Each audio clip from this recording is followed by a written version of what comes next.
приготовления печенья бармак нам понадобятся следующие ингредиенты. Для теста мы будем использовать 130 грамм сметаны, 30 грамм сливочного масла, 1,5 грамма соли и 220 грамм муки. Для начинки нам понадобится грецкий орех 50 грамм, 60 грамм сахара и 26 грамм сливочного масла. Начинаем готовить тесто. В сотейнике растапливаем сливочное масло.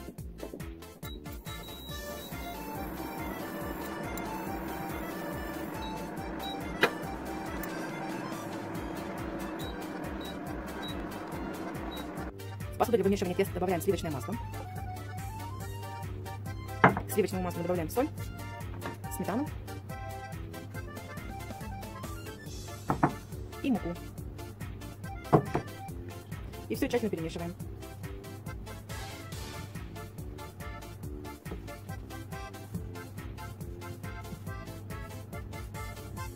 Когда мы смешали все ингредиенты, получается вот такая рассыпчатая масса.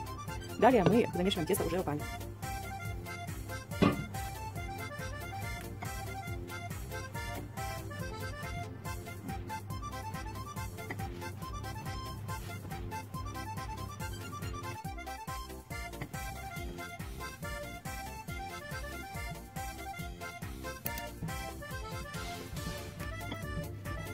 Когда оно стало эластично, мы убираем его в пакет, для того, чтобы ему немного отдохнуть.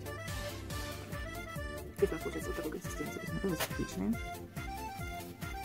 Мы приступаем к приготовлению начинки. Для этого нам понадобятся грецкие орехи. Мы их будем перемалывать.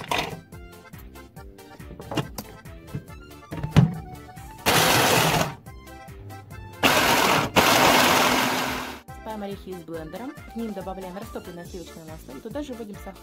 И все тщательно перемешиваем до получения однородной консистенции.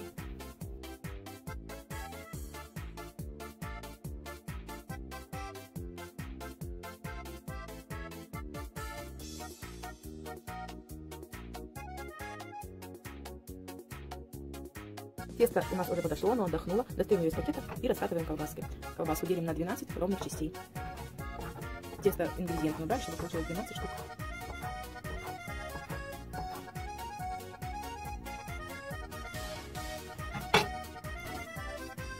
Посыпаем стол мукой и начинаем раскатывать. Раскатываем мы длинненькие полосочки. Потом будем сворачивать и рулить.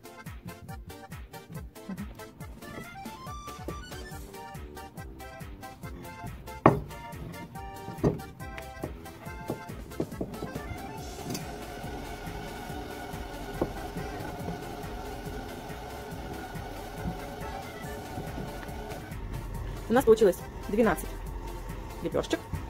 Теперь мы будем раскладывать начинки.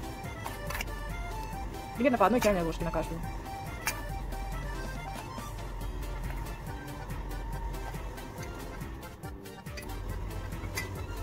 Размазываем нашу начинку по кругляшкам теста. Тем временем включаем духовку и разогреваем до 200 градусов.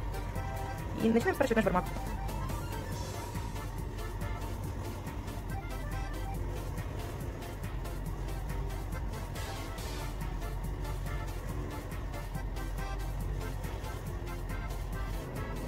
Наши рулетики готовы.